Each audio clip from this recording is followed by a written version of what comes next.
हर हर महादेव, हर हर महादेव। सबसे पहले अपने देवाधिदेव महादेव शिव गुरु के चरणों में प्रणाम करती हूँ। आदि शक्ति माँ भवानी के चरणों में प्रणाम करती हूँ। साहब श्री हरेंद्रानंद, उनकी धर्म पत्नी नीलम दीदी आनंद के चरणों में प्रणाम करती हूँ। मेरा प्रणाम अपने अपने चरणों में स्वीकार करें। समस्त गुरु भाई बहनों के चरणों में प्रणाम करती हूँ। मेरा प्रणाम अपने अपने चरणों में स्वीकार करें।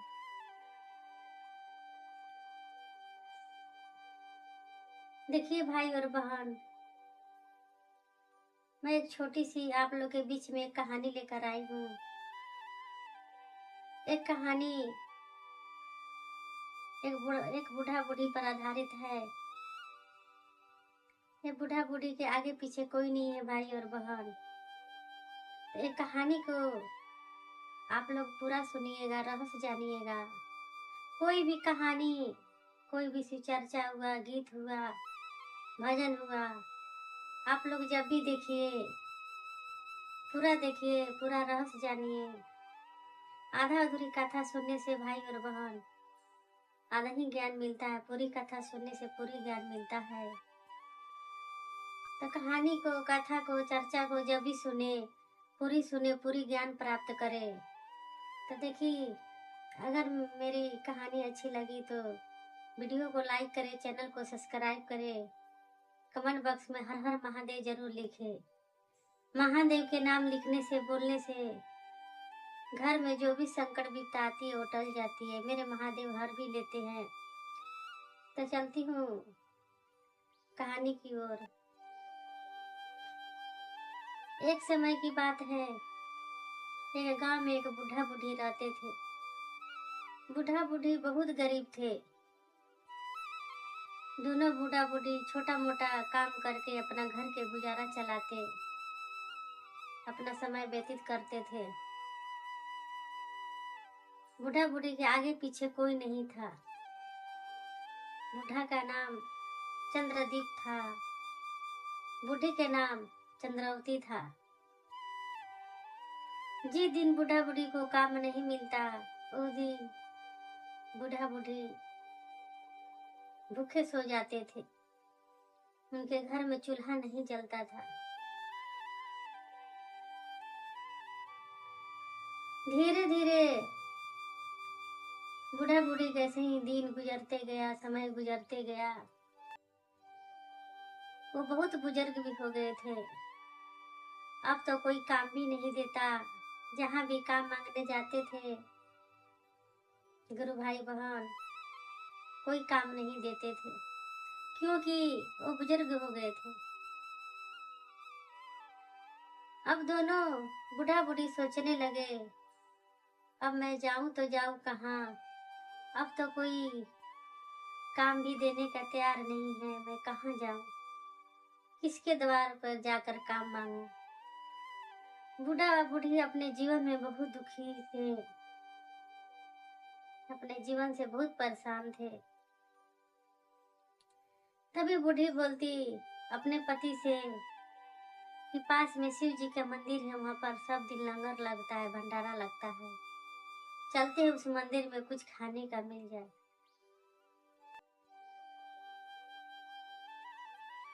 बूढ़ा बूढ़ी को काम नहीं मिलता था, उसकी वजह से कितने दिन से भूखे थे, पानी पी पी के सो जाते थे।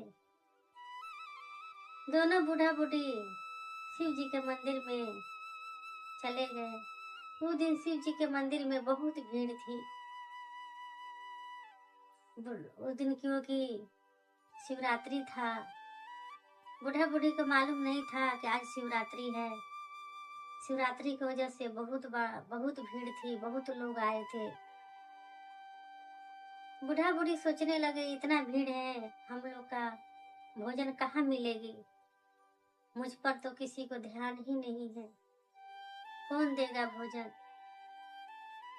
बूढ़ा बूढ़ी साइड में खड़े हो गए, देखते रहे कि कोई भोजन लाकर दे, कोई भोजन लाके देता तो मैं खाता।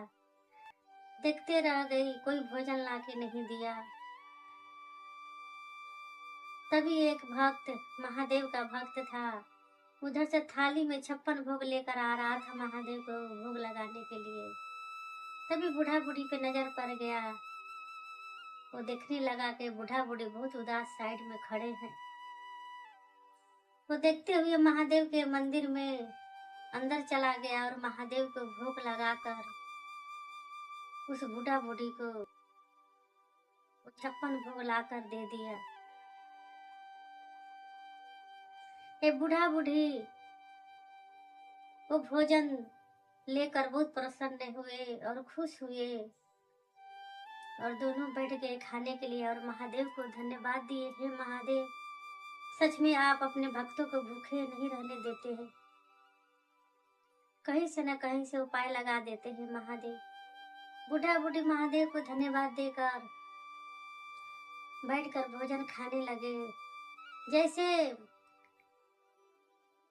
भोजन उठाए मुंह में डालने के लिए, तभी एक औरत आई गोद में बच्चा लिए हुए,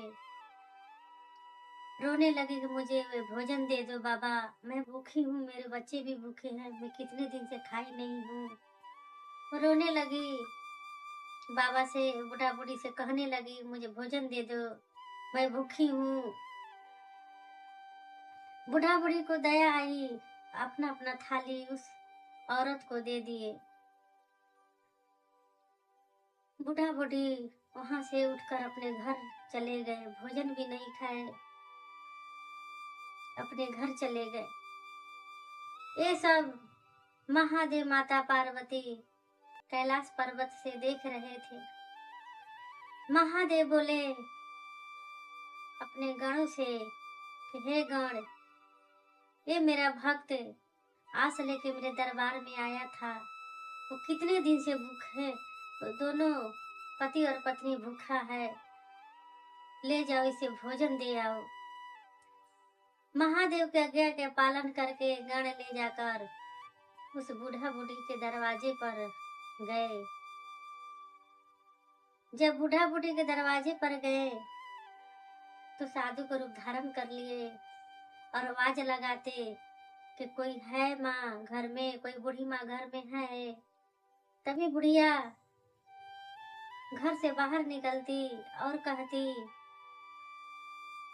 कि हाँ आप लोग कौन हैं। तभी महादेव के गण कहने लगे कि मेरे पास भोजन बहुत है, इतना हम लोग खा नहीं पाएंगे, ये ले लो, आप लोग भी खा लेना। महादेव के गण बूढ़ा बूढ़ी को भोजन देकर वापिस चले गए। बूढ़ा बूढ़ी बहुत खुश हुए कि देखो मेरा महादेव ने भूखे नहीं सोने दिए, घर तक भोजन मेरे महादेव ने भिजवा दिए। धन्य हो महादेव, सच में आपने किसी को भूखे नहीं सोने देते हो, गरीब हो, दुखियारी हो, कोई भी हो। दोनों बूढ़ा बूढ़ी भर पेट भोजन किए गुरु भाई और बहन, और बूढ़ी सोचने लगी काश महादेव की शिवलिंग रहता तो अपने घर में स्थापित करके खूब सेवा करती, खूब पूजा करती। बूढ़ी अपने पति से कह रही थी। ये सब बात महादेव कैलाश पर्वत से सुन रहे थे। महादेव नंदी के बोले, हे नंदी महाराज, ले जाओ मेरा शिवलिंग स्वरूप उस बूढ़ा बूढ़ी के दे आओ। नंदी महाराज महादेव के आज्ञा का पालन कर गए, शिवलिंग ले जाकर उस बूढ़ा बूढ़ी को दे दिया। बूढ़ा बूढ़ी शिवलिंग लेके बहुत खुश हुए। वहां से नंदी महाराज शादी के रूप में आए थे, वापिस चले गए। अब बूढ़ा बूढ़ी सोचने लगे कि शिवलिंग कहाँ स्थापित करे। सभी सुंदर सा जगह खोजकर गुरु भाई और बहन बूढ़ा बूढ़ी शिवलिंग को स्थापित किए। दोनों बूढ़ा बूढ़ी शिवलिंग पर फूल समर्पित करने लगे, जल समर्पित करने लगे, भोग लगाने लगे, पूजा करने लगे। दोनों बहुत खुशी थे। एक दिन बूढ़ा बूढ़ी जब रात हुई तो सोए, तो बूढ़ी मन में विचार करने लगी कि हम लोग तो छप्पर के नीचे सो रहे हैं, मेरे महादेव खुली आसमान के नीचे है, कभी बारिश होने लगेगी तो मेरे महादेव गीला हो जाएंगे। सोचिए रही थी, तभी अचानक से ही बारिश होने लगी, बिजली कड़कने लगी। बूढ़ा बूढ़ी उठकर देखने लगे, ये तो बारिश हो रही है, बिजली कड़क रही है, मेरे महादेव तो भीग जाएंगे, मेरे महादेव को ठंडा लगेगा।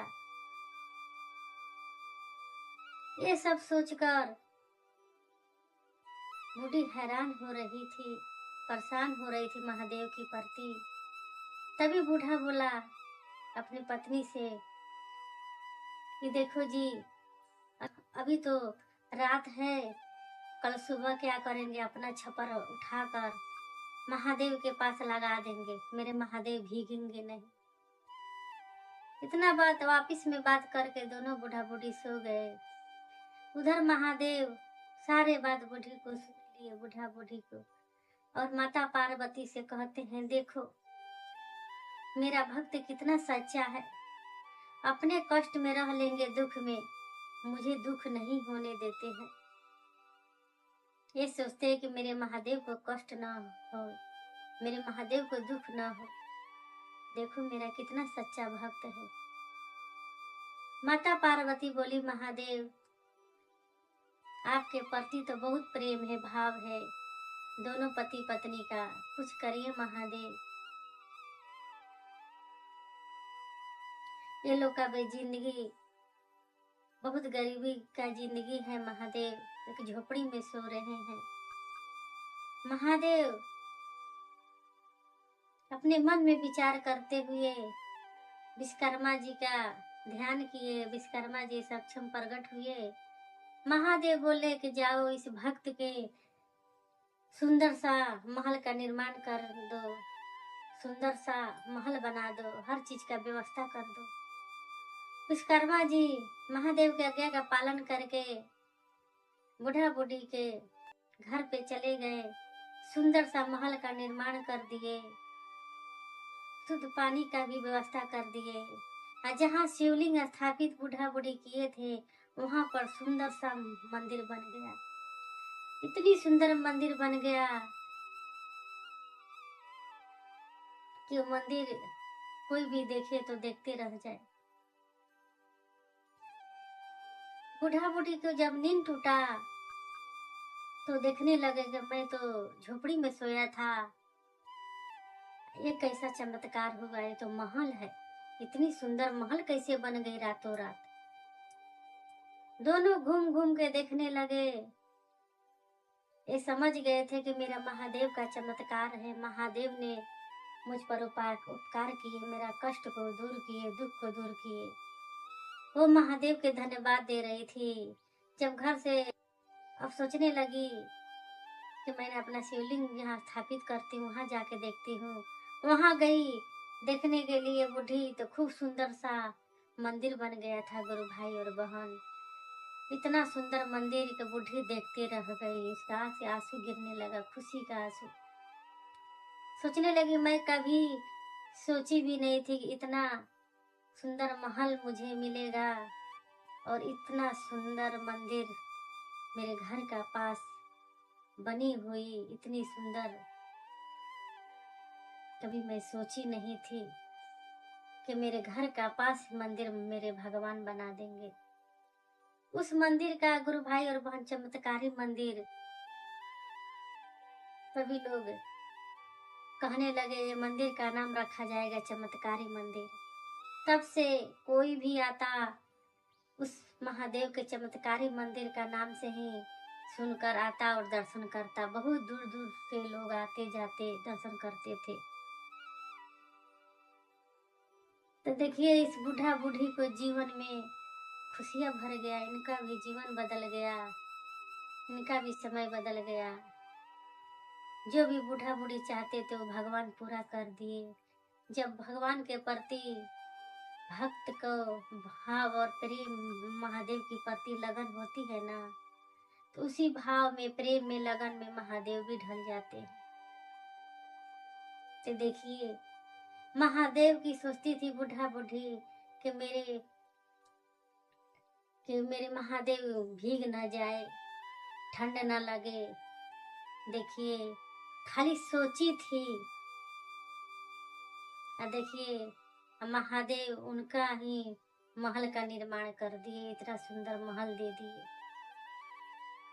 एक सोच से अपन भक्तों का महादेव कष्ट दूर कर देते हैं। तो दोनों बूढ़ा बूढ़ी के कोई आगे पीछे नहीं था। देखिए, महादेव सहारा बने। अब बूढ़ा बूढ़ी को जीवन में बहुत सुख हो गया था।